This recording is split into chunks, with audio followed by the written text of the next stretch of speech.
Okay, good day, magandang araw. And of course, today is your Health and Wellness Day, of course. Only here with us, the Naturopaths in Manila. To our viewers now and in the future, thank you so much. We're always grateful now to share to you options, knowledge, how to, take care of yourself and achieve health and wellness. And for this episode, please join us for a rare and enlightening conversation. It's gonna be about my favorite topic, the meditation, and I'm sure it will relax you guys and cheer you up right away. And of course, this is a great opportunity to help you guys, improve improve your experience in meditation, improve your journey with your meditation practice. So whatever your reasons for meditating, uh, if it's for physical, anti-aging, for emotional and mental reasons to distress, or maybe for spirituality, this is really for you guys. And of course, let's start right away. And my always fabulous co-host, Judith Alma, take it away. All right. So, good morning, everyone, and good day for those watching us from different parts of the world. Thank you very much for tuning in with us. I'm sure a lot of viewers who are watching us right now are very excited with our live discussion, of course, with our very special guest also. So, let me introduce him. With so much gratitude and honor to bring him here in the Naturopaths in Manila. Everyone, he is a lawyer and one of the 8 remaining pranic healing masters in the world. Let's welcome Master Danny Gorgonia. Bring him in, love.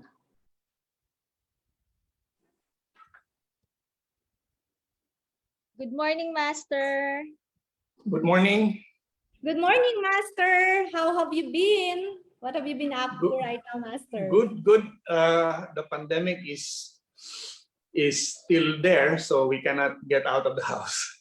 Yes, that's right, Master. But we're so grateful, Master, for saying big yes to our invitation for this.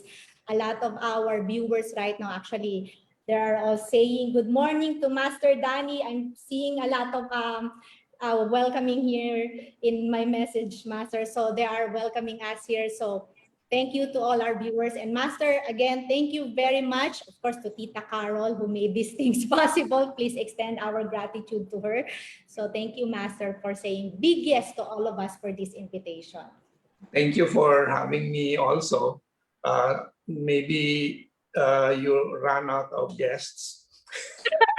So there was no one left to invite but me. I like that, Master. You got jokes to lessen our nervousness right now.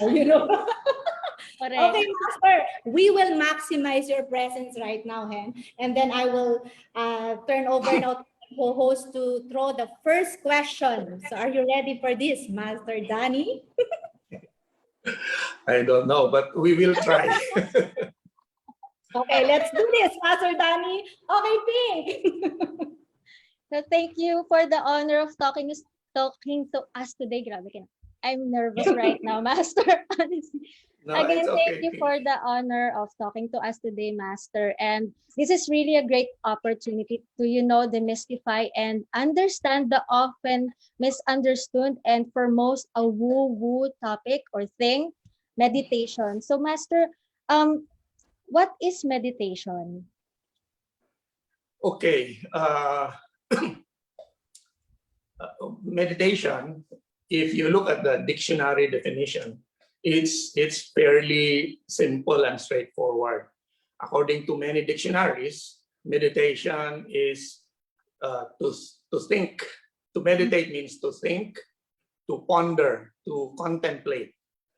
Now, this implies that meditation is a mental activity, something that goes on in your mind. But this definition is a Western definition, and the word meditation is also a Western word. The original concept actually came from the East, from the Eastern religions, from the Asian culture. So the oldest religions like Hinduism and Buddhism, to name just a few, all of them had meditation as part of their practice. So meditation in the East has always been there since ancient times, and it's like part of the culture, part of the religion. And when they practice meditation, it is more than just a mental activity, because in the East, you have meditation where they move. Like they say in China, you have Tai Chi or Qigong, where as they exercise, they practice breathing, and it becomes like a movement meditation. In Japan, you have Zen walking, Zen meditation while walking. So in Hatha Yoga, you have some of the yoga postures where you move from one posture to another. Or let's say if you do the sun salutation, the Surya Namaskar, it's one posture to another. And the whole thing is a movement meditation. So the definition of meditation, or the practice of meditation rather, in the East, is not limited to a mental activity na all you do is just think, ponder, or contemplate. In the East, it's a little bit more than that. And then you have many other different types of meditation, meditate in yoga. They say you have one of the 4 classical yogas is Bhakti Yoga, or the yoga of devotion. So in the yoga of devotion, you have a meditation where you produce emotions, you produce love, you produce compassion, you produce peace, mercy. And that is not a mental, although in your mind you're imagining it, it starts as a mental activity, but there's a mix of emotions. And in fact, the main feature of the meditation is on the producing or generating of emotions. So in the West, it's a mental, almost purely a mental activity. In the East, it goes beyond that. So when you ask, what is meditation? You have to look at the whole thing. You have to look at the Western concept. You have to look at the Eastern concept. And then somehow you have to, it's like cooking, no? Fusion. You need a fusion of Eastern and Western cuisine, or the understanding of meditation from the West, the understanding of meditation from the East. You need to, it's good for us to sort of combine it, so you have a better view of what is meditation. Now, but going back to the Western concept, because it's a good place to start, because most of the meditation is really done by yourself, no? And when you're alone by yourself, the tendency is you are more inwards looking, no? So it's a very individual activity. When they say that meditation is to think, to ponder, or to contemplate, this implies that everyone can do this. If not, in fact, everyone has already done this at one time or another, because everyone thinks. No, before you go out, before the pandemic, no, before you go out, you think what you're going to wear. Now, should I wear, long sleeve, short sleeve, no sleeve? Should I? Everyone thinks. So that means everyone at some point in time has done meditation. Now, but at the same time, we also know that some people think better than others.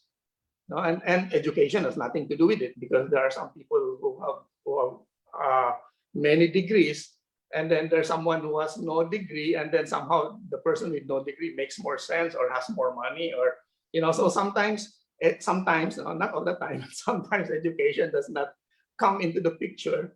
Some people really think well. Some people think not too well. So that means it's a skill. So meditation is actually a skill. It's a skill like wrestling, By the way, when you look at the definition of wrestling is to engage in deep thought. Wow. Okay. Meditating and wrestling are actually the same. Wow. So when you meditate, it's like you're wrestling with yourself. Now, but everyone knows who have tried wrestling. I'm sure some of you have tried different kind of wrestling, but you know that it's something you can become good at. It's a skill you can develop. So meditation for beginners, understandably, you will have many frustrations. because it's like wrestling or any game. Let's move away from wrestling. Let's say riding a bicycle. In the beginning, there's really going to be a lot of mistakes. There's a lot of anxiety and fear and apprehension. What if I fall off the bike, etc. Or swimming. What if I will not float? There's always these thoughts that come in. But the more you do it, the better you get at doing it. After a while, all your initial thoughts, initial fears, they just go away because imagine when you're already riding the bicycle smoothly, or you're already swimming and you're not sinking. All your thoughts, all your questions are like they're gone. They're not even asked anymore. So some of the questions raised by people who have not yet tried meditating can only be answered, or are best answered, by actually doing it first. Because it's in doing it, then suddenly you realize, my questions were really not that important. Okay, so in the beginning, it's understandable.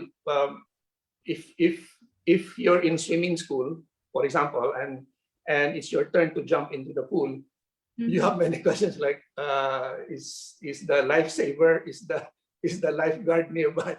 You have all these fears. But the moment, let's say it's your third or fourth or fifth try, and you find out you can do it, the next time you swim, you don't even look around for the lifesaver or the lifeguard. You just go. So same with meditation. Same with meditation. It's a skill, and you can become good at it. And like any skill, you can become world class at doing this by following the formula, the 10,000 hour rule. So if you do something for 10,000 hours, you become world class expert on this.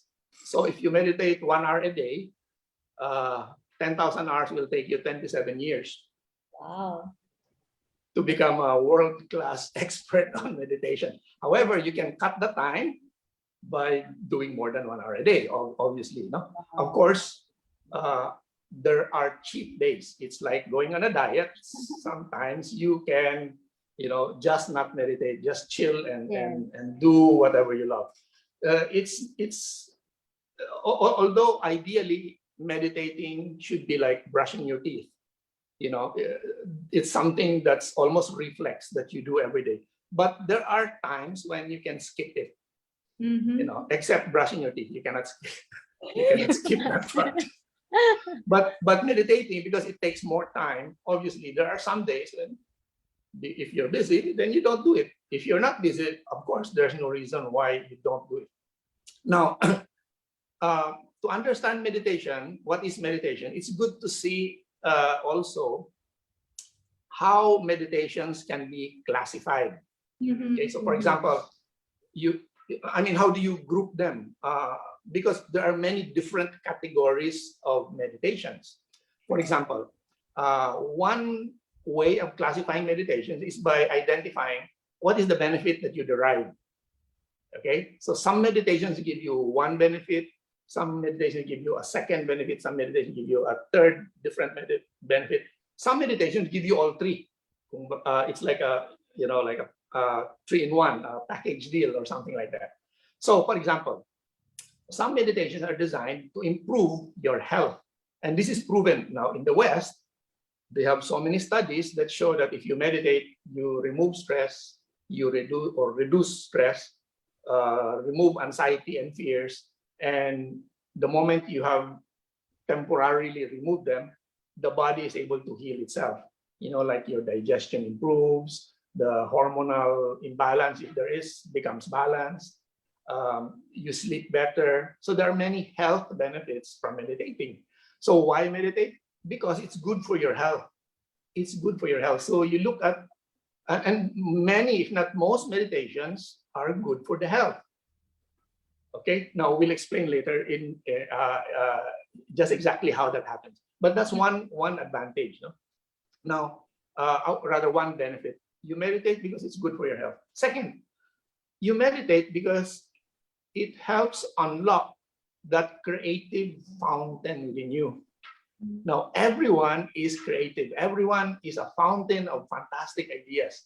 The problem is access It's like you want to watch the movies, but you don't have Netflix, no access. You're frustrated. So same thing with these creative ideas, this creative source of ideas within you. The problem is access. Access is allowed, not denied. No? Access allowed when you meditate. So it is the meditation that is like the password, allows you access into yourself, into that part of you that is this fountain of creative ideas. So that's the second benefit. It's a good thing to do because it helps you tap into your hidden potential. I hope we are not starting to sound like a what's this TV Mart. Tap your hidden potential. So, but really, that's what meditation allows you to do, because there are many people who, when they are most relaxed, that's when they get these creative ideas. That's when they have solutions to problems. For example, even famous scientists or people like Isaac Newton, the law of gravity, he discovered it when the apple fell on his head. What was he doing when the apple fell on his head? That means he was resting under the tree. He was probably meditating. I mean, because that's our theme for today. No? He could just be relaxing, but in a meditative mood. And that's when the mind is peaceful. That's when the creative source of ideas comes forth, springs forth, and then he sort of, that realization. No? Another scientist, I don't know if you've heard of Archimedes, who discovered, the buoyancy, that principle. No? When he went into the bathtub, the water overflowed. Then he realized the water that was displaced was equivalent to his mass. And then he had that moment, the eureka moment. So that means he was not even working at the time. He was going to have his bath. And maybe in ancient times, they would have their bath just once a week or once a month. So it was a big event for him.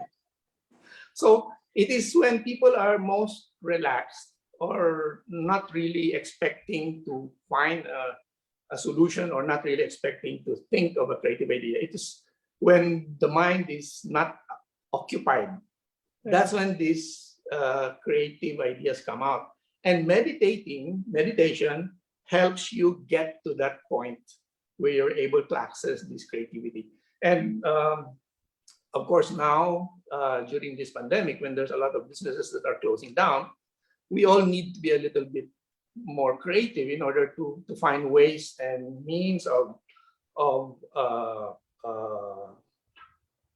making money, of surviving. Because it's difficult if let's say if you're in this service industry and suddenly most of the establishments are closed, and then so what will you do? So you have to find something. You have to find a solution, and there's always a solution because our creativity has almost no limits. Okay, if you tap within you into that fountain of fantastic ideas, there's unlimited ideas. There's a lot of things you can do. It's just that we're not able to think of it right now. Okay, so that's the second benefit for creativity. And third, we meditate.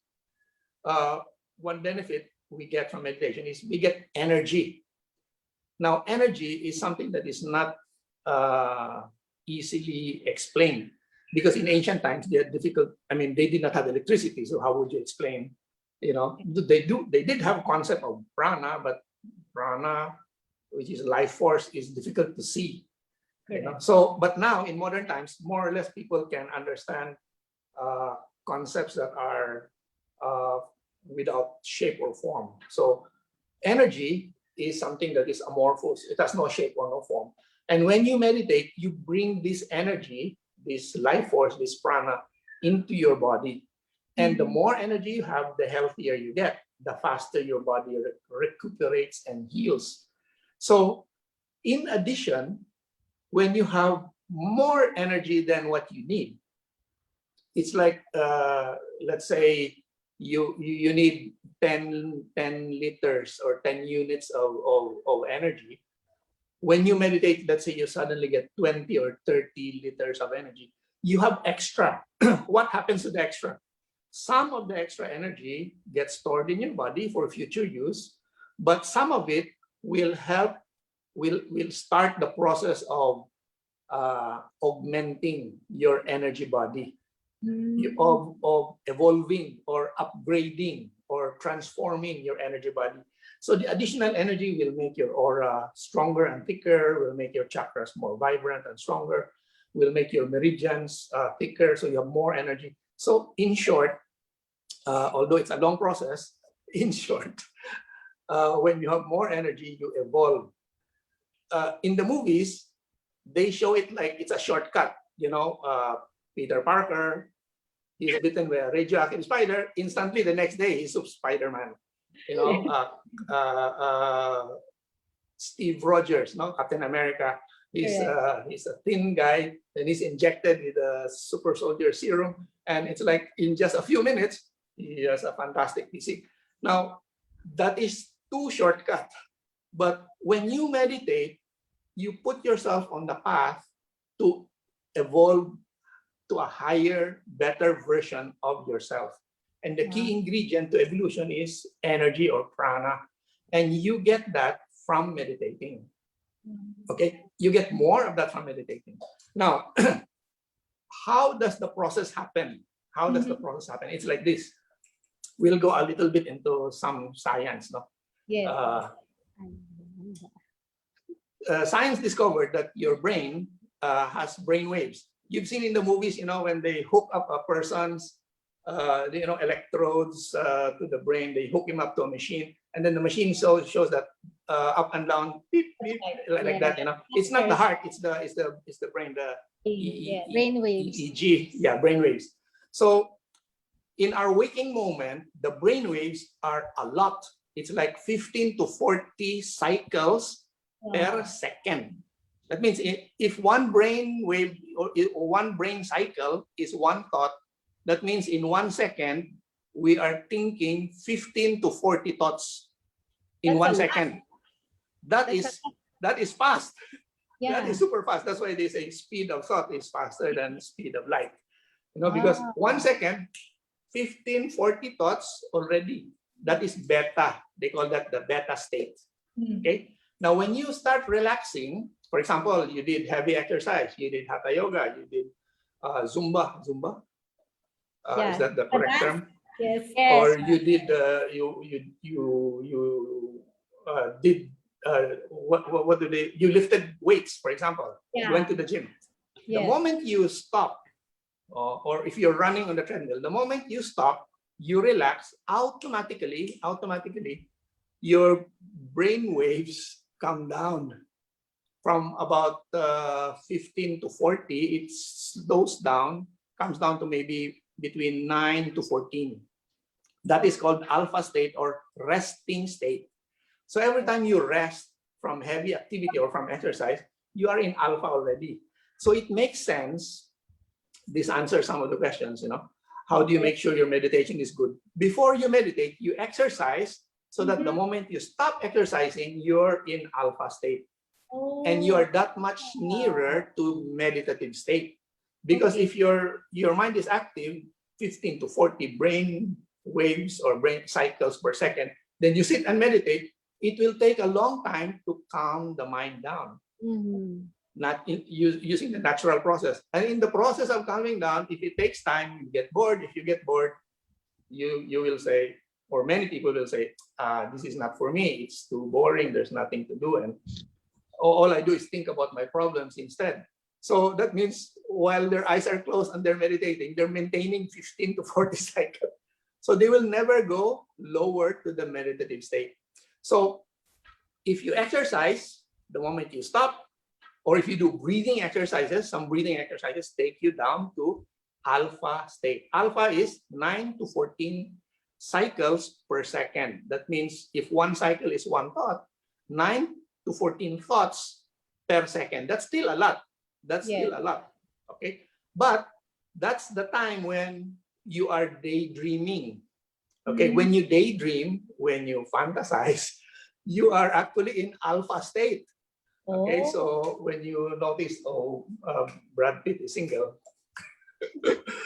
uh, or someone else, Yes, you know, Master. So when we're Donald doing Trump is daydreaming, Master, available. we're in the alpha state pala. Yung palang So ano you're na. in the We alpha have 9 state. to 14 thoughts po.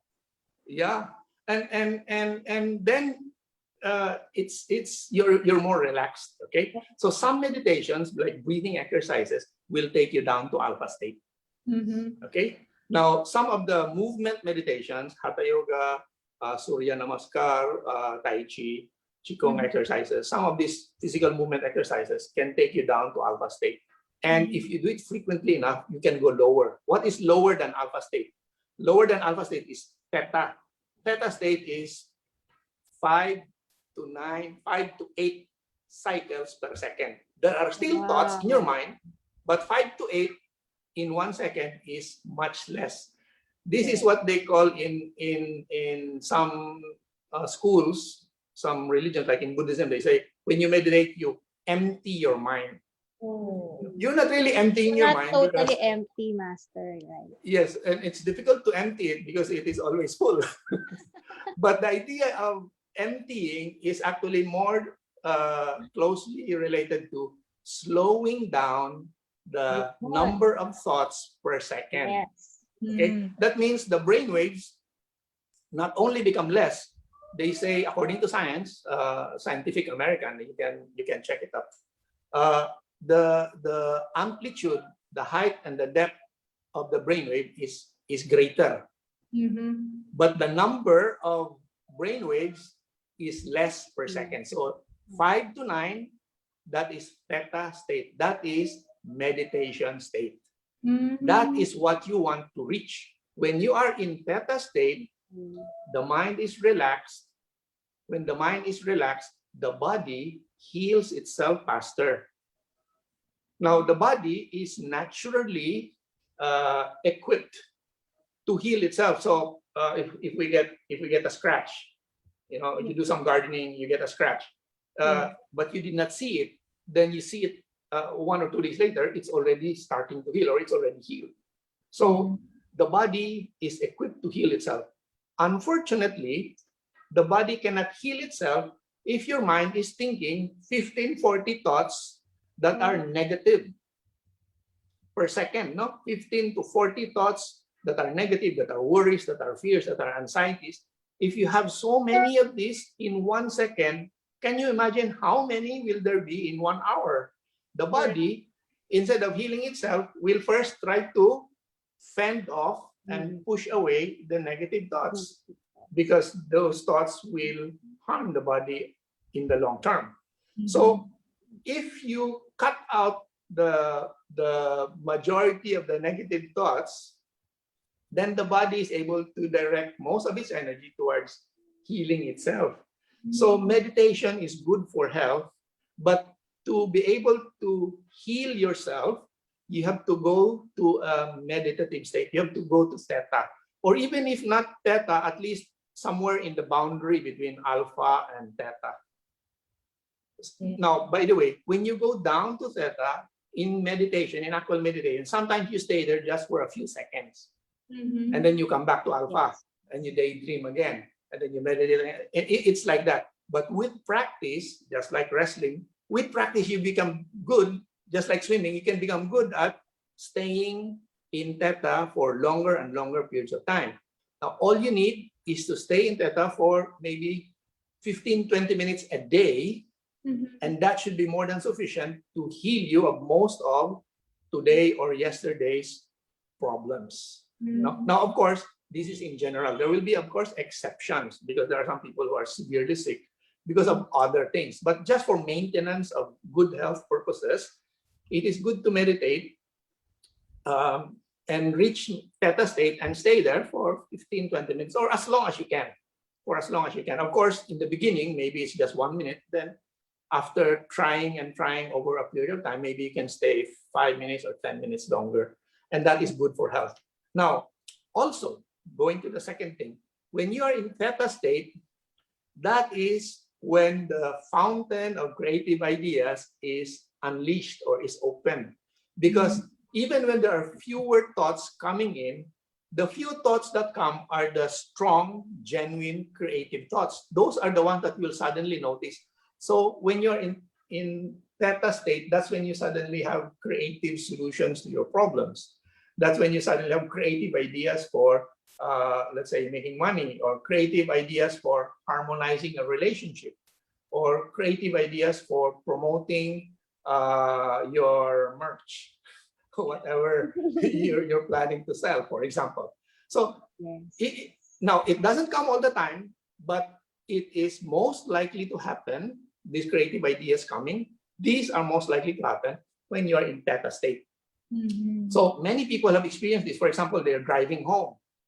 Sometimes when you drive home, this was before and even now during the pandemic, you know your route home. So sometimes you are on autopilot, Correct. you know, and you're thinking while you're driving home, and suddenly you're thinking of many ideas, and suddenly when your mind comes back to what you're doing, you sort of think, oh, where am I?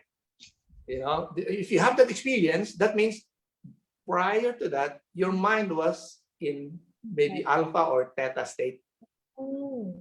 Okay, and that's when you get creative ideas. Another example, let's say you're on the treadmill or you're on the exercise bike, you're exercising, you're running or you're biking, and then it's a routinary activity, so you're on autopilot also, and your mind suddenly starts processing creative ideas. Hey, why not this, why not that, why not this, why not that? So it is possible to have theta state even in waking moments, and there's proof for this. There are some yogis in India, they hooked up electrodes to the yogi's brain. Of course, he's an expert, he's been meditating for many years, and they say during his waking moments, he's cooking breakfast, he's eating, he's doing everything during the day. Throughout that process, he is in theta.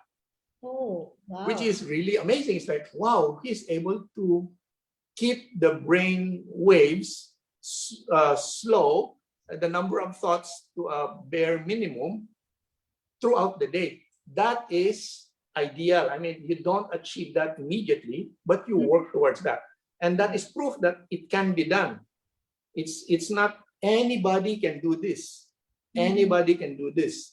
There's no like special genes or special quality that you need in order to become good at meditating. Just like thinking, pondering, and contemplating, anybody can do this. Just like wrestling, anybody can do it, except some can be good at it, some not so good. But the key is, the more you practice it, the better you get at doing it.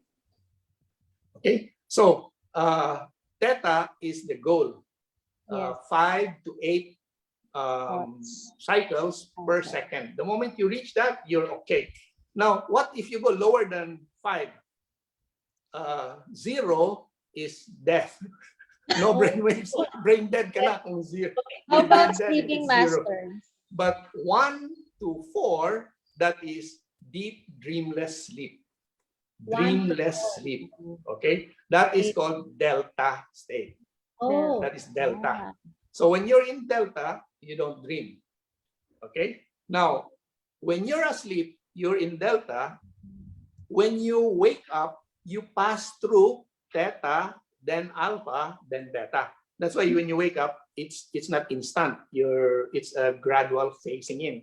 So as you gradually wake up, you pass through theta again, you get brilliant ideas. So there are many stories of poets who have conceptualized an entire poem just before they woke up. And then when they woke up, the poem was completely written in their mind, they just wrote it down. Okay?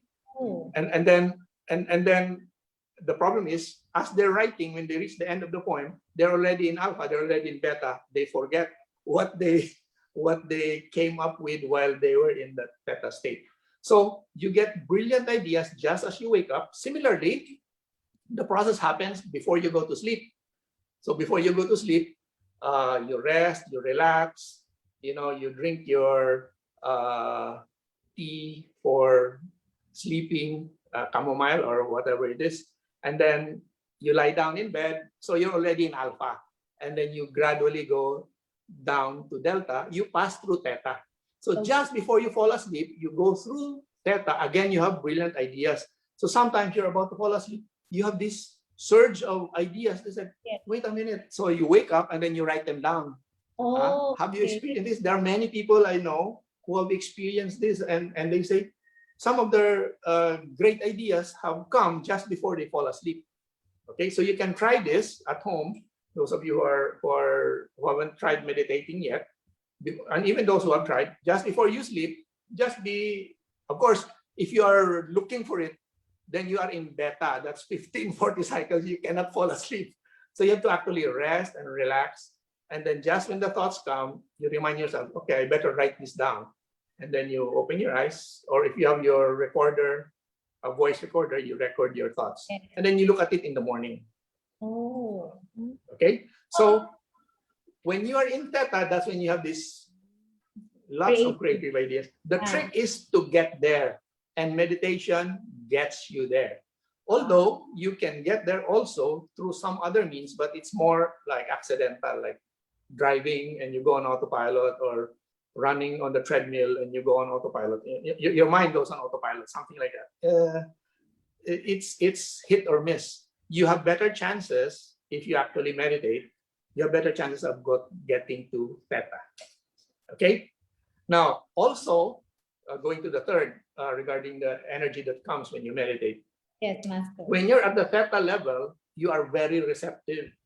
There are no, your inner defenses are down. There's no internal resistance. So when you're in theta and you're meditating, a lot of prana, which is always around you, a lot of this energy around you, is able to sit in more smoothly. They come in on their own. The energy will just come in on its own. So you're able to absorb and generate a lot more energy when you are in that meditative theta state. Okay, so those are three good reasons, not just good, very good reasons for meditating, for health, for creativity, and for the energy. And the energy part of it can be used to transform and to evolve and to become a better version of yourself. So these are three good reasons for meditating. That is one way of classifying meditation. You classify meditation according to the benefits that you receive. Yes. Okay? Yes. Now, but there's more. Yes, Master. Go ahead, please. More. Go, Master. Yes. We're learning This a is lot. like TV shopping, no? There's more. There's more. Bring it on, Master Danny. A lot more. There are meditations can also be classified according to the technique. Wow. Okay. You know, the technique. The technique is usually crafted or designed to benefit a part of you. So, for example, you want to improve your emotions. Yes. Your emotions. So in spiritual books, you know, they say that we are more than our physical body. We have a physical body, we have an emotional body, we have a mental body. We are actually all of these combined, you know. So you have your body, you have your emotions, you have your mind, your thoughts, and you have your spiritual self. So all of these can be addressed by specific meditation. So some meditations are, the technique is addressed specifically for the physical body. Okay. Some meditations, the technique is addressed more to the emotions. Some meditations, the technique is addressed to the mental body. Some meditations are addressed only for the spiritual self, for example. So that is another way of classifying meditations.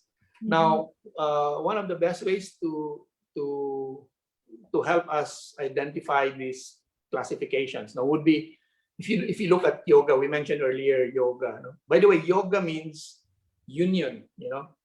Now, religion, the original word, the root word of religion, it comes from re ligare. Re ligare, ligare is to tie, re is to tie back. So you get something, you tie it back to something, that is re ligare. Religion is actually like yoga, but you can look it up. No, I'm not making this up. I just copied this. Okay, so it's just different cultures, different eras. Yoga is an ancient term, religion is more modern term, but the intention is the same, to unite, union, you know. And of course, the question will always come: what do you want to unite? No, obviously, in your religion, you want to unite with your spiritual self and with God. That is the direction towards which you go. But yoga, there's a lot of other things that you can unite with. So, for example, the four classical paths of yoga, you have karma yoga, which is the yoga of action, the path of action. So this is concerning the physical body, action, the physical body. So you have hatha yoga there. Included in this, you have the pranayama, the breathing exercises, and the asanas. That's sort of classified under karma yoga. It's the yoga of action. Now, doing good deeds, helping other people, is also a form of yoga.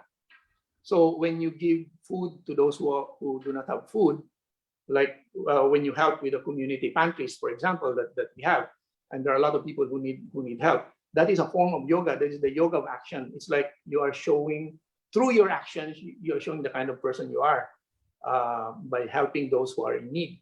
So that is also a form of meditation. It's a form of meditation. So I was told by my teacher, Grandmaster Chogut. So he once said, in reference to the nuns, you know, the group of nuns, daughters of charity, is that's the group that Mother Teresa comes from. So they take care of the abandoned senior citizens. They take care of children who are abandoned because they are physically and mentally challenged, you know. And according to Master Cho, he said these nuns who work supporting and helping these patients and these children the whole day, they are actually in meditation the whole day. That is their karma yoga. So they are in bliss the whole day. So they don't ever get tired of what they do. So these are exceptional people, and it's not everyone who can do that, but it just shows you that it can be done. There are some people who can do it. It is possible. It is a form of karma yoga. So that's one. So it's addressed to the physical body. Second is bhakti yoga. We mentioned this earlier, the path of devotion or the yoga of devotion. This is where you produce positive emotions, loving kindness, like metta. In the Tibetan practice, they have metta, the loving kindness meditation, where you produce love in your heart and you try to share it with the whole world. So the objective here is some people may need, because of their work, because of the pressures at home and in the family, some people need a break from too much hard pushing willful energy. So to give them the necessary balance in life, they go into this devotion exercise where the meditation is the technique is designed to help them get in touch with their emotion, produce the positive emotion, and then radiate it outwards from their self, from their body. In the process, it is hoped that this will displace and replace the negative emotions. Of course, the results are not instantaneous. It may take time, but after some time, the person is supposed to normalize, and is because he or she is more in touch with their feelings, with their emotions. So they sense, oops, I'm no longer loving and kind. I need to, balance this. Because some people are on work mode in the office, they get home, they're still on work mode, and they treat the family like they treat the co-workers, which somehow does not quite mix, no? Or sometimes, on the other hand, some people are in family mode and they reach the office and they're in family mode. It also doesn't work, because if you're too relaxed in the office, you don't produce results. So you need to balance yourself. So for those who are too willful, they need the loving kindness meditations to balance themselves out. So one example of a loving kindness meditation is the meditation on Twin Hearts, for example, designed by Grandmaster Cho. So which is pretty good in helping people like us to normalize and get in touch with our emotions and become more centered, Yes. especially when you have just gone through something, let's say, that really upset you in the office or in the traffic or wherever. So that's a second group of meditation. There are many meditations along those lines. Some meditations which are designed to evoke positive emotions from you may involve chanting mantras. So the chanting of the mantra Om Mani Padme Hum, for example, which is the mantra of mercy and compassion, helps produce that feeling of peace and calmness within us. So just by meditating and chanting this mantra, you're able to get to theta and you heal faster. Okay, then if you don't do anything at all. So of course, other mantras are designed to do other things.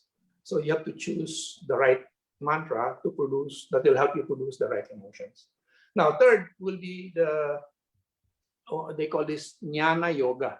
It's spelled in a weird way for us, but it's the Sanskrit spelling Jnana, but it's pronounced as a GY, so jnana yoga or jnana yoga. I'm not sure if I'm pronouncing it correctly, but it's the yoga of knowledge. Okay, that's better. In English, we all agree. It's the yoga or the path of knowledge. Now, this is designed for the mind, and it has two aspects to it. You know, one set of techniques are designed to help the mind focus.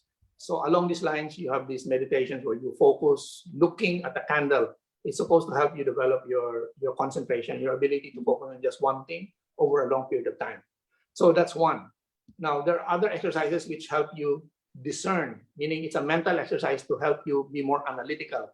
Okay, so the mind is yang and active. So that's one set of meditations for the mind designed to make the mind more active, more skillful, okay, more focused. Now, on the other end of the spectrum, you have meditations that are designed to help the mind relax, because the mind, like the hand, cannot be clenched all the time.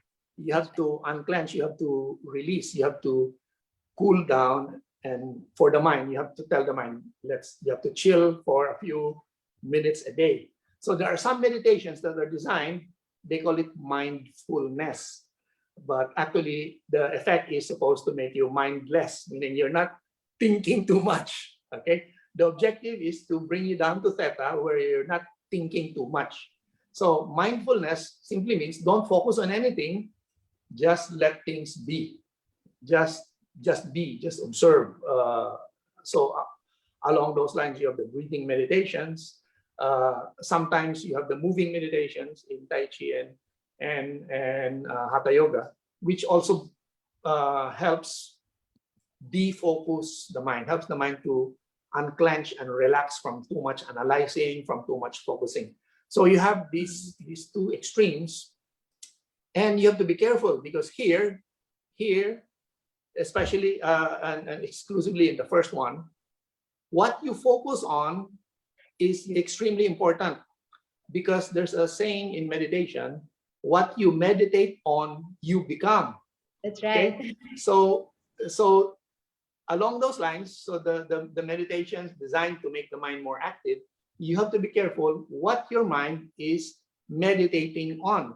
So if there's a person you don't like an enemy, or someone who's bugging you, who's always doing crazy things, and you're really, really irritated by this person, the more you think about that person, you're actually meditating on that person, then chances are you become like that person, or you acquire some of the properties or qualities of that person.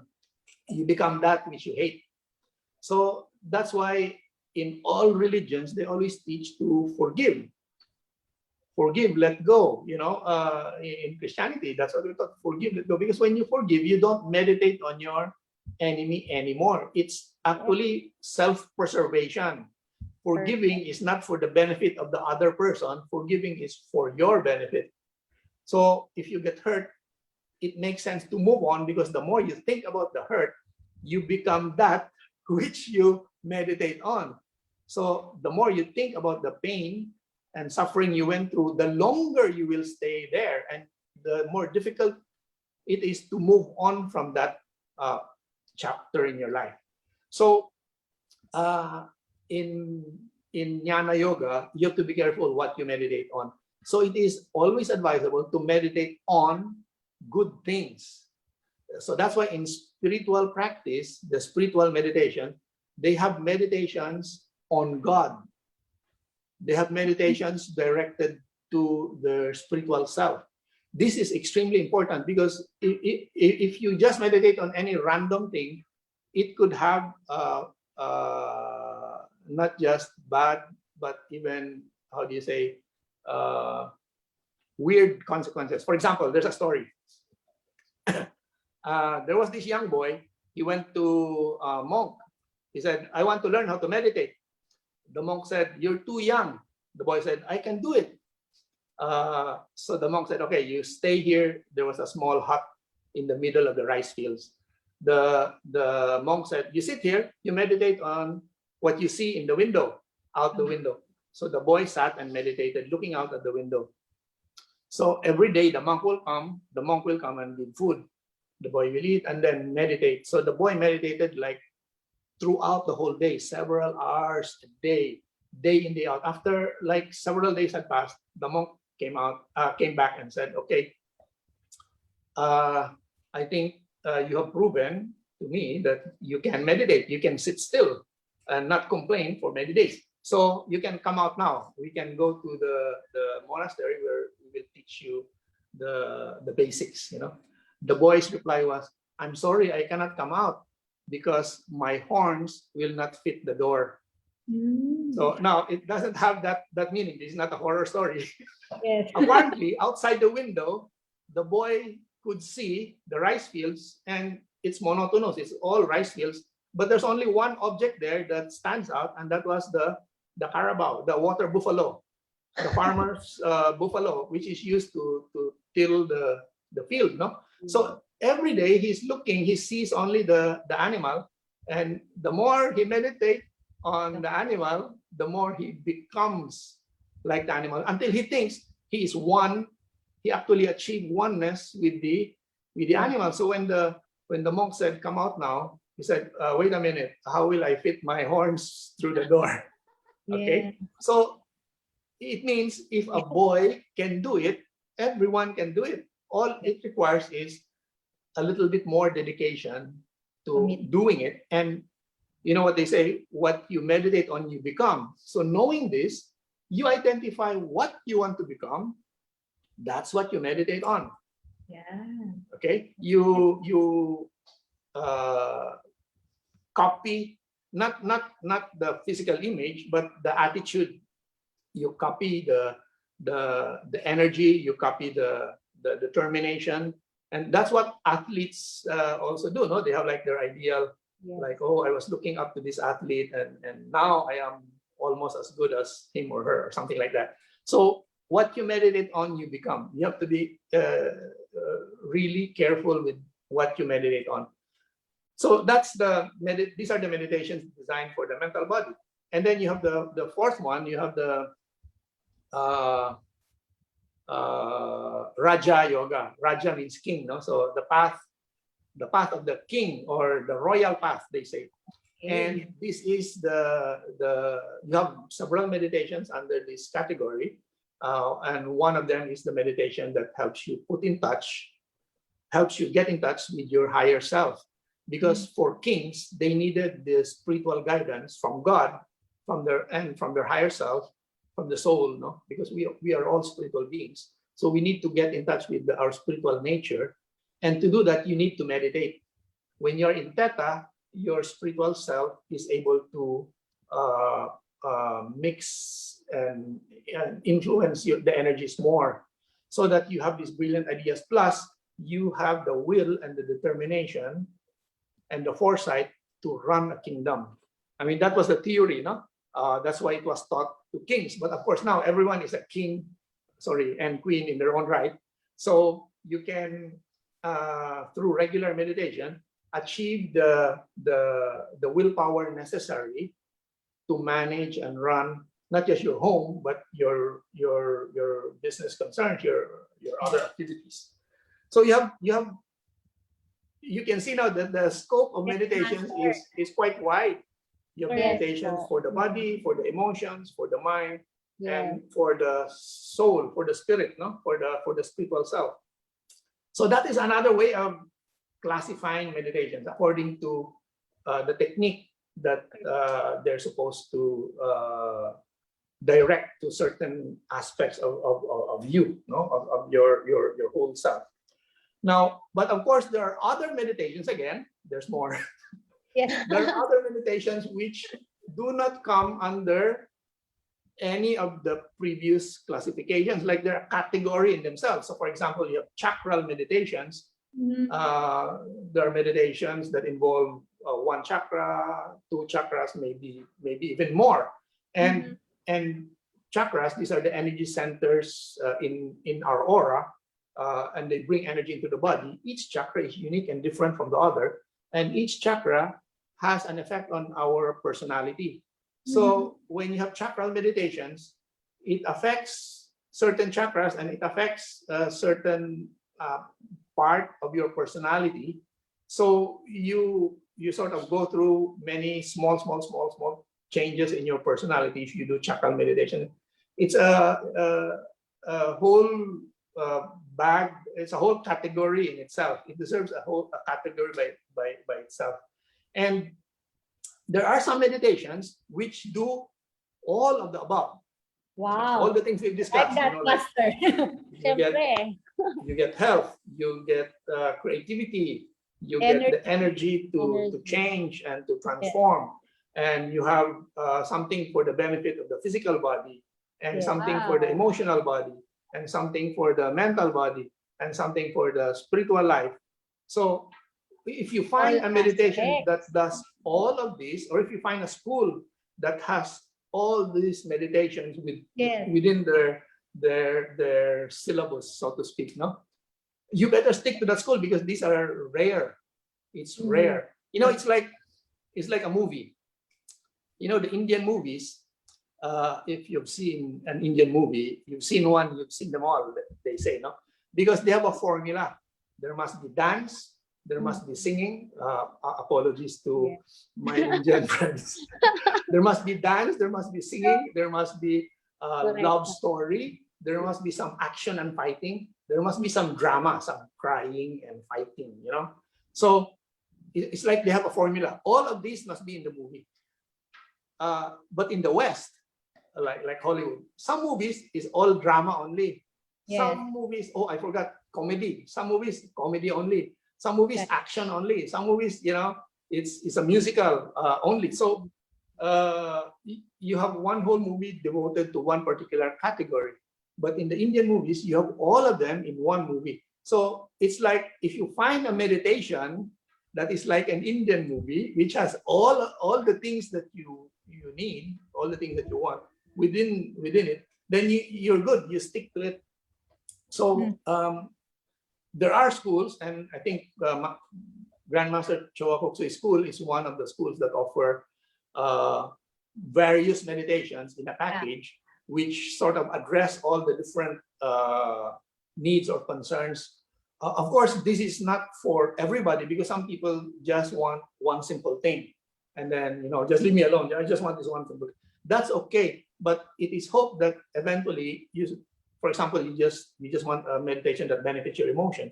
But after some time, you need to graduate or evolve and learn how to do the meditations that benefit the mind. You have to explore all the different aspects of yourself, develop all the different aspects of yourself. So you become more well-rounded. And it's one of the best things to do in life, you know, and especially now, when you're under lockdown, you have a lot of free time to meditate. You suddenly realize I finished my meditation and I finished everything and it's only 9 o'clock in the morning. What do I do the rest of the day?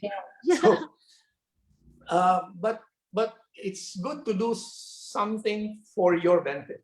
So going back to the question, why meditate? For self-development. Correct. for self-development?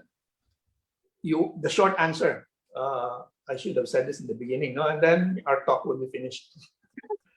So, Master, you've given so much, very comprehensive explanation and definition why we meditate and what's the benefit. You're really actually giving so much. You've answered all the question, Master. So, ang galing. Thank you, Master. Go ahead, thank Master. you. So much more that you want to share. Now, just to address some of the other questions that had been asked Yes. before, like, what should I wear to meditate?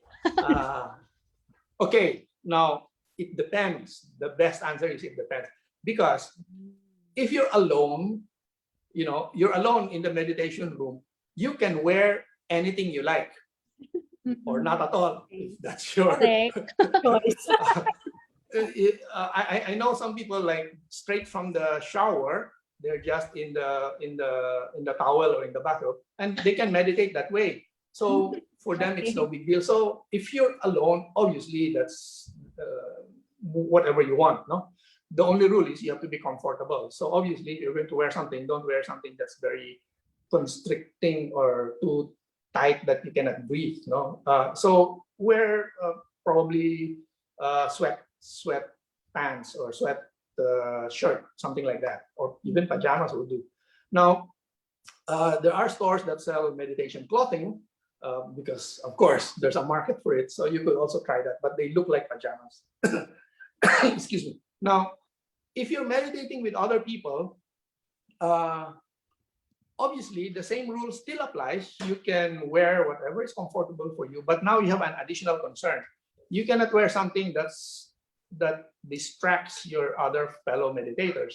So you cannot show off your abs and your glutes.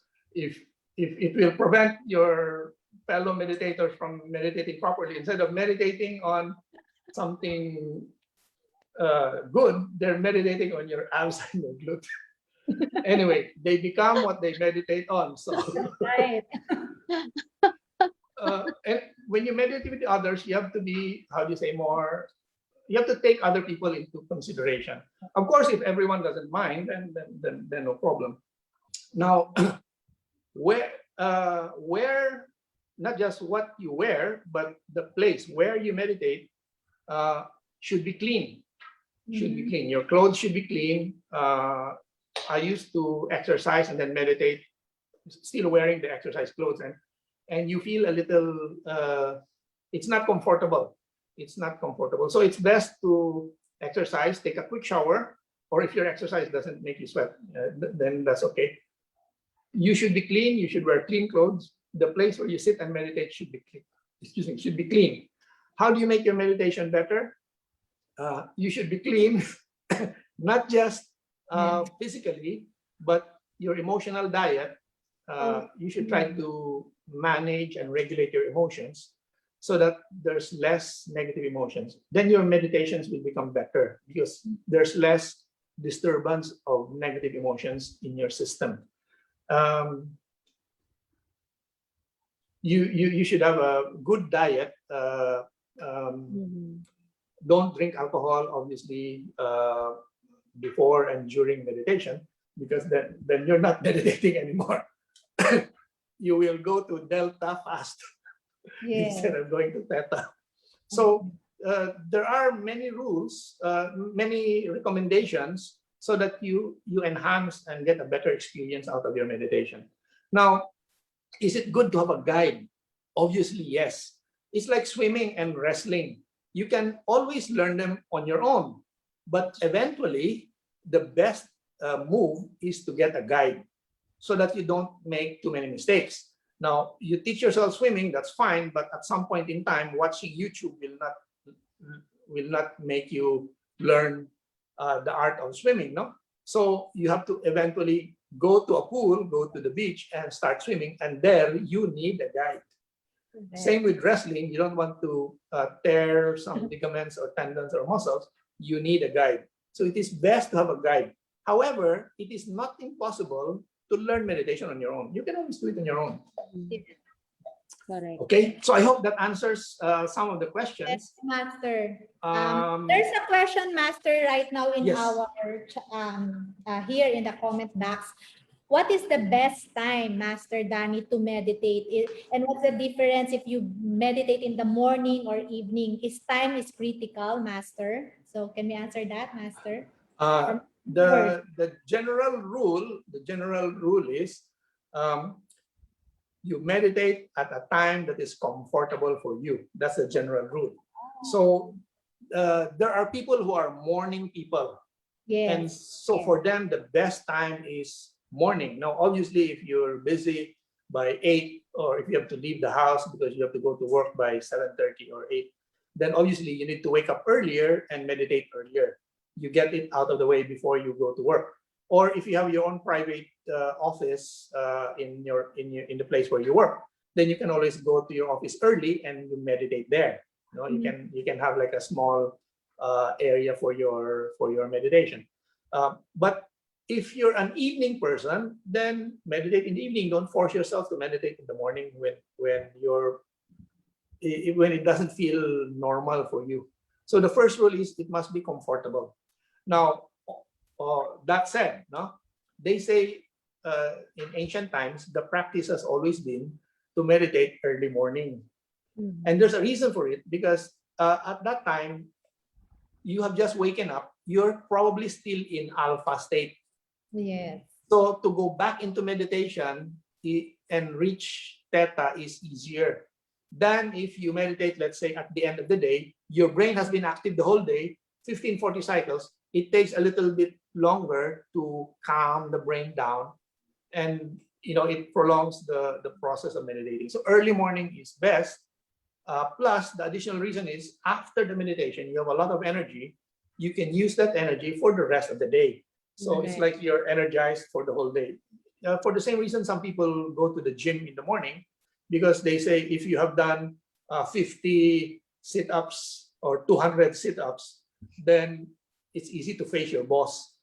You can handle anything anything else during the day if you've done that. So ideally, the best is morning, but the general rule is whenever you're comfortable. Yes. Okay. Master, another question from the viewers. So Yes. you mentioned nga po, 'di ba, that it's the constant practice is very critical to develop this because it's a skill to achieve a theta state. But how frequent, can you give us a specific number, how frequent in a week for us to be able to achieve that theta state, or when you do the meditation, how frequent, especially for the beginners? Yes. Now we mentioned earlier, no, meditation is a skill. Yes. And some people are more skilled, some people are less skilled. So that means you have to try and see if you can do it. If you find that you're skilled, if you find that it's easy for you to get to that meditative state, then maybe 3-4 times a week is sufficient for you. Now, but if you have difficulty, for example, you're less skilled, and because every person is different, no, every person is unique. So some people may be slower in the beginning and then faster later. Some people may be fast in the beginning but then slower later. So it varies, no. But if you find that you're a little bit slow, then the only solution is you have to keep at it, because the more you do it, the more skilled you become at doing it. So it's a skill to put yourself in theta state. Many people at some point in time, after maybe 5 or 10 years of meditating, they're able to sort of access that creative source of ideas at will. Like there was a time with Grandmaster Choa, whenever we would have a meeting with him, he would just start the meeting by saying, what do you want to talk about? So it means it's an open forum. People will start asking questions, and he could just, he can come up with the answers right there and then. And he would always ask, the answers you get depend on the questions you ask. Okay, meaning if you ask the right questions, it stimulates him to go into theta, and then you get the great answers. So it's possible to reach that level, but probably after, on the safe side, you have to say maybe 6-7 years or more of constant regular meditation. Not daily, maybe 3-4 times a week. And maybe it takes time. Now, some people may get there earlier, like in 3-4 years, they're able to access the theta state. But you see, the problem is we all live in the real world where you have many concerns. You have gasoline, you have the car, the maintenance, you have the groceries, online deliveries and all, the mask, do you have enough supply, etc., etc. You have all these concerns, and this brings you to beta state, the farthest from theta. So, but that is necessary. You have to be there to deal with the day-to-day thing. You cannot escape. You cannot just tell your family and say, okay, from now on, I'm in theta. You take care of the food, and you cannot abandon your responsibilities. So you have to have a mix. You have to develop the skill of jumping from beta to theta and make the process shorter, like faster, so that you can access the creative ideas at theta. You can get healed faster, while in theta you get the energy. You get there faster, and life can be better. Quality of life.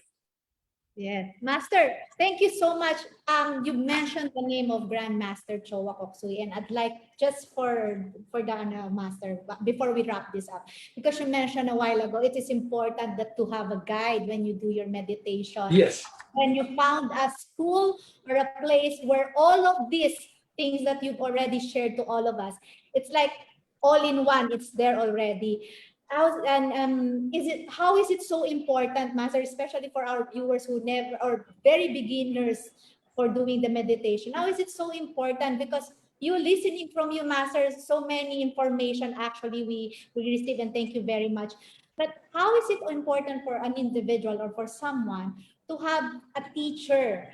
Why is it so necessary that to have a teacher? Yes, we can learn the meditation on our own, we can practice our own, but for our viewers who are beginners, Master, why is it so important and critical that there are someone who are guiding him or her to this path of meditation to achieve all of this information that you share? And how is it also good and important that you have this sort of school or organization that you can be guided, since you willingly do this path? Yes, Master. Can we elaborate with?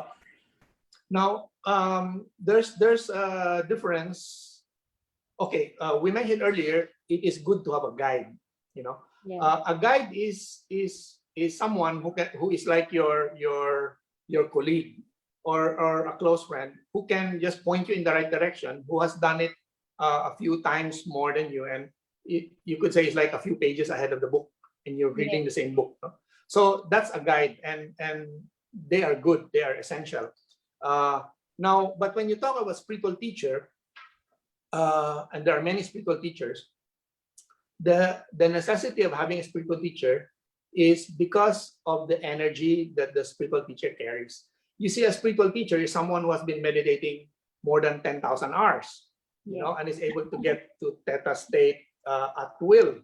And they have sort of worked on their energy. They have cleaned and purified their energy for decades, so that now, whatever they do, their voice, the sound of their voice, their image, their picture, is permeated with that spiritual energy that they have accumulated after decades of practice.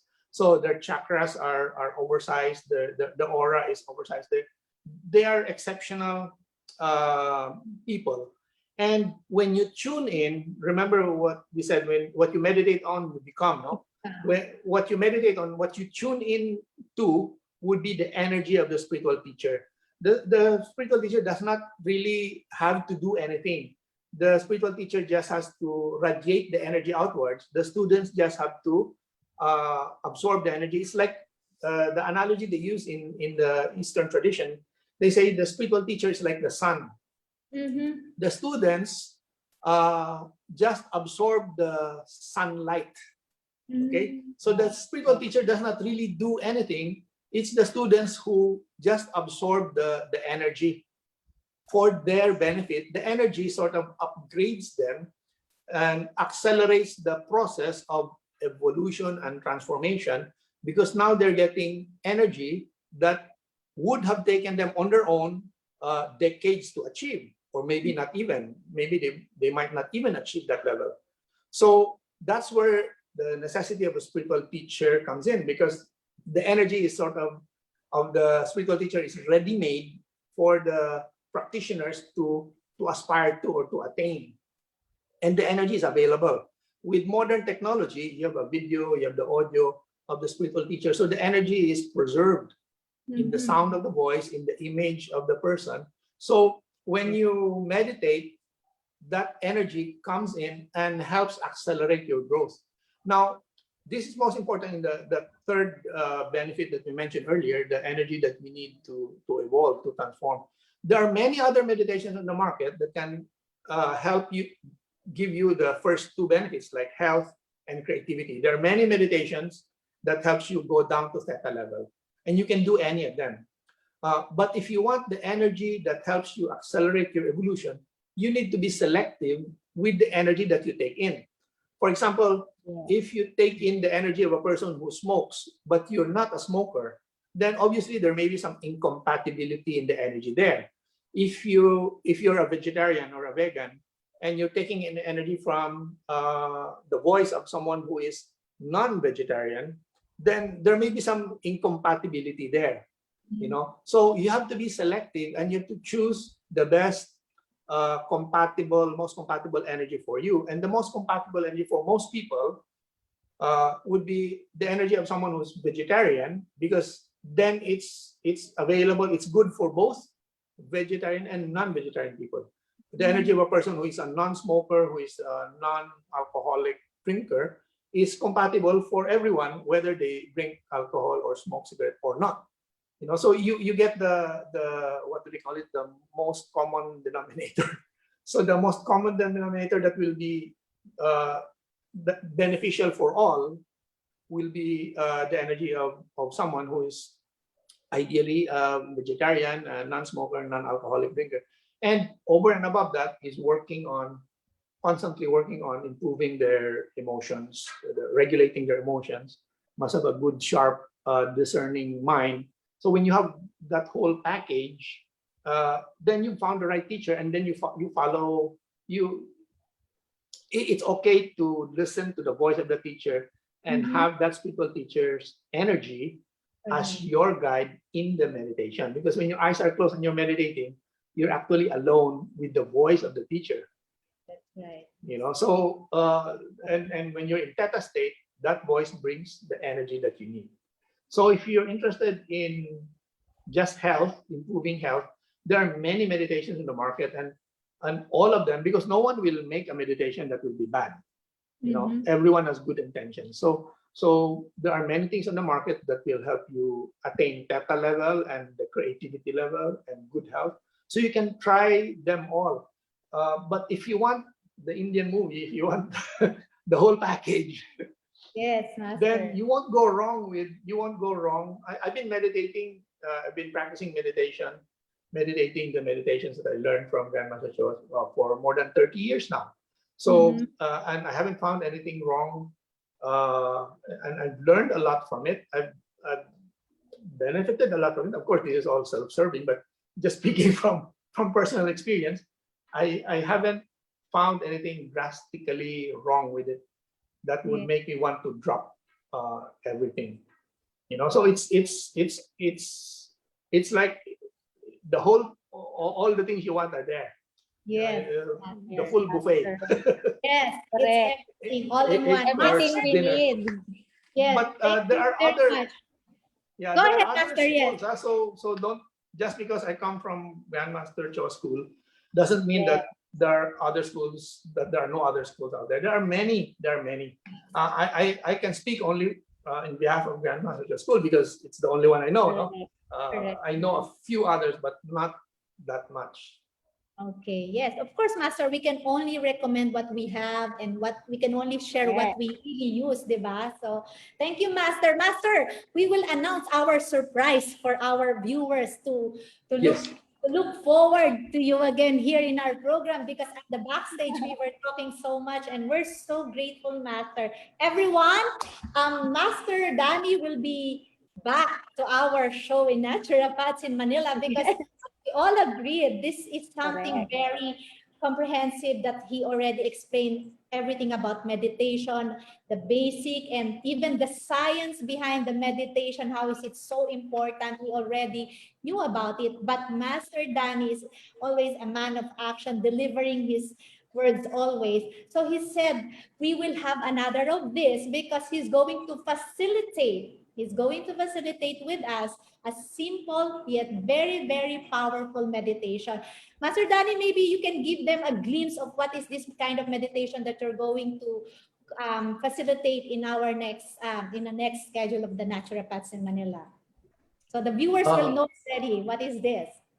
Okay, I don't know when the schedule will be, but I know what the meditation Yes, Master. Don't I even know can the schedule, share. Master. I can share with you. I've been doing this meditation since last year, working on the. It's called the meditation on the prayer for peace. The prayer for peace is more popularly known as the prayer of Saint Francis of Assisi. You know, Wow. where there is hatred, let me sow love. You know, there are even songs. I mean, they've turned it into a song. Yes. Even in some of the YouTube videos, you will see the musical version. But the original prayer was actually called the prayer for peace, and it's timely because it came out. The prayer for peace came out sometime in 1918, which was around the time of the first pandemic, the first flu pandemic. You know, so I was thinking, why did it come out at the time of the flu pandemic? So maybe it's time for us to do a meditation out of this prayer for peace because we're also going through a pandemic at this time, you know. And the original prayer is in French. The original prayer is in French, and it was called the prayer for peace, and it has like 9 lines. The first part has 9 lines, whereas the modern English version has 7 lines. So looking at the meditation, looking at the prayer, the prayer for peace, I think it's more timely to use the French, the original French version, of course, translated into English, where you have 9 lines, and we'll try to do something with it. It's a meditation where we have chakral correspondences for each phrase. So when you do the prayer for peace, you actually go through some of your chakras. Wow, Master. It's so exciting to look forward with that. You're going to be the one to facilitate that. Don't worry about the schedule. Yes. We will not prolong this. For sure, our viewers now, I'm Yes. seeing a lot of comments. We are so excited, Master Danny. Yes, to facilitate this meditation. They are all looking forward for this, Master. So definitely, viewers, we're gonna schedule this with Master Danny and we're gonna promote this. So watch out for that. Master Danny is going to have again come back here in the program of Naturopaths in Manila, and this time he will make us experience most of what he has just shared to all of us through the meditation of peace. So Master Danny again would like to say thank you very much for your Thank time. you. Time, Master, for your energy actually, and for all this information, insightful information that you have given to all of us actually, Master. So many things that we learn. We hear this many times from you, Master, but it's something different this morning, Master. Such a super great. Thank you. Thank you, Jen. Thank you, Pink. Thank you so much, Master. I apologize if we went beyond the time. It's Master, so okay, Master. Okay. We can It's do like this so for fast. hours. And we're so excited to be with you again, Master. But for now, we're wrapping up, Master, and saying thank you again to everyone who's watching us here in the Philippines and in different parts of the world. I'm seeing a lot of our viewers saying, Master, they want to greet you. Master Danny, thank you very much. From Christine, from Sundar, from Zarina Malyari, from Luigi, from Ayi. I'm seeing a lot of names here, Mutia, and Master, they're all fast. It's like a quiz. They're in the beta. Thank you, thank you. Yes, they're saying thank you very much. There are others from India Master. They're watching us. Thank you very much, viewers, and watch Thank out. you. Look forward for this. That Master Danny is going to facilitate this meditation for peace here in the Naturopaths in Manila. And again, thank you so much, everyone, for watching us. And see you again. And have a blessed day ahead. Yes, Master. Would you like to say? Thank you. Thank Thank you our to viewers. greetings and thank you to all of those who tuned in. Good luck and stay safe. Yes. Yes, Ping. Yes, thank you so much, Master, again for talking to us, for giving us these mind-blowing things. We've been hearing this for so many years, but today is really different. Very practical explanation, so easy to grasp, so easy to understand, and I'm sure our viewers are really, really had it, really excited to meditate with you, to lead us in a meditation this in the next or soon. So thank you so much, guys, to our viewers in the today and of course in the future. God bless you all and have a nice week ahead. Thank Thank you. you.